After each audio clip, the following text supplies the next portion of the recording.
Well, it feels like the last couple of weeks been full of storms just blowing through the Kansas City metro. Of course, there was the big one, 2.5 weeks ago now, where you had a ton of outages around the region, a lot in Overland Park. Last night I saw 80-mile-an-hour winds in north of Kansas City, so it's just been a busy couple of weeks on that front.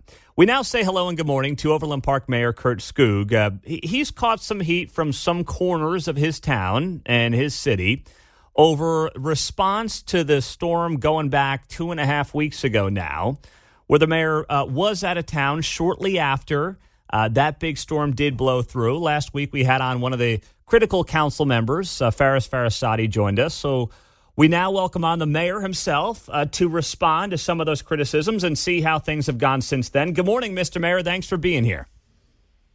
Well, a happy wet Monday morning, Pete.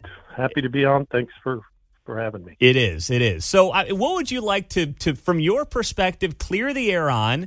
As some have said that your response, the city's response to the storm that left thousands without power a couple of weeks ago now, was slow, that there was not a coordinated effort to pick up limbs and down trees and things like that. They had to bring them to certain locations. Overland Park's response to that, your office's response to that would be what? Sure thing. Well, today is day 16 since the windstorm that moved through northern Overland Park. That storm came through at 3:55 Friday, July 14th, with 60-mile-an-hour winds.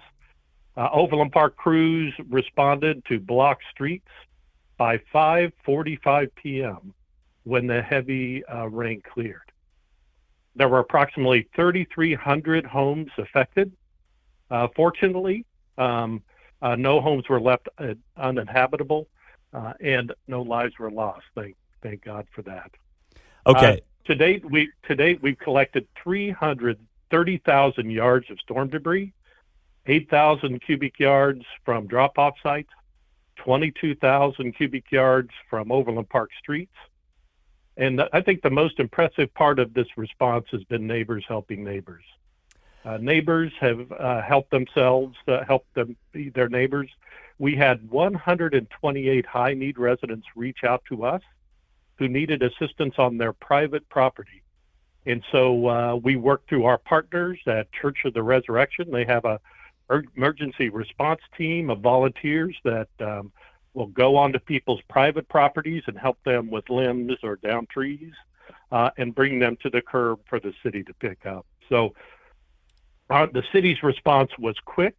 We were prepared. And I think if you drive around Overland Park streets today, 16 days later, you will see that we're not done yet. There's still work to do. But we have responded well, and our neighborhoods and streets are picked up. Okay, so on that note, Curt Skoog, Overland Park Mayor, is joining us. Just a couple of the criticisms, as you've well heard, is that maybe the city should have been doing more of the door-to-door response. You're saying some of that was done through Church of the Resurrection. Is that the insinuation, and there's nothing the city typically would do on a door-to-door pickup type scenario in a storm like this? So what we did is we went through and picked up all the street tree, any debris that came down from a tree that is the responsibility of the city. Okay. Right? Mm-hmm. So those are limbs that fell in the street or were street trees, which are within 10 feet of the road typically. So we were in neighborhoods picking up debris. And then we also picked up debris from these 128 high-need residents, the elderly and the disabled and those who needed extra assistance to get things picked up. We were there, and we picked up debris at those houses. So, it's always a hard decision of when to do door-to-door, curbside pickup for a storm. Let's give you a little bit of perspective here. So this storm, it's estimated so far about 30,000 cubic yards of debris that we picked up.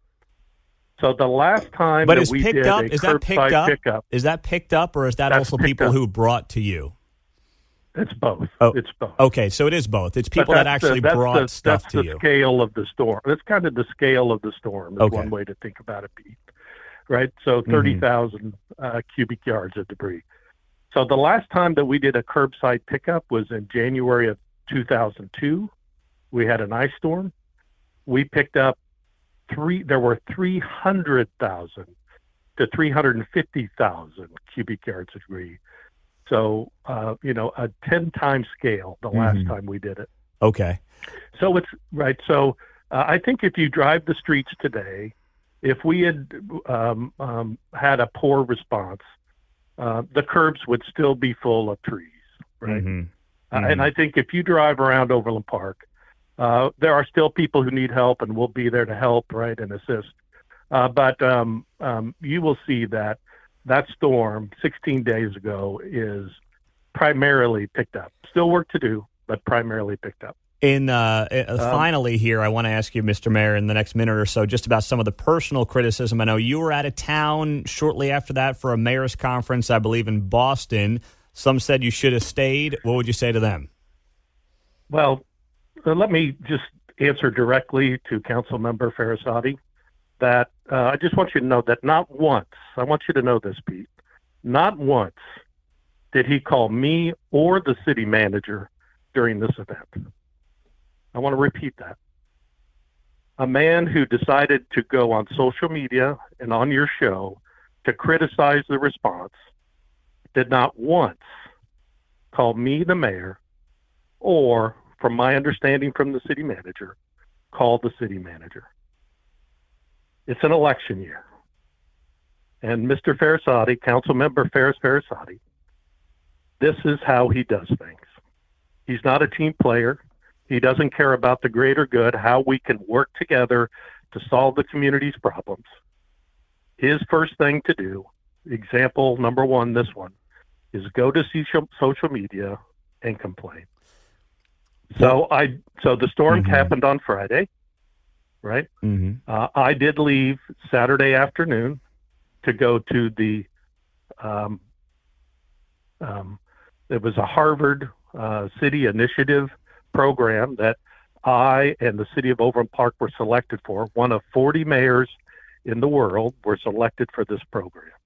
It's not about me, although I benefit from leadership, professional leadership training. Next week, next month, our city manager and one of our other city leaders are going to this, and it is about improving our level of service for the community of Overland Park. And by the way, it was in New York and not in Boston. Another example of not understanding what you go to social media to talk about. Mr. Mayor, thank you for the time. We're up against it. We appreciate your response, and we appreciate what the city is continuing to do to fix up the rest of the city. Thanks so much for the time. We appreciate it. Pete, thanks for having me on. Have a good rest of the week.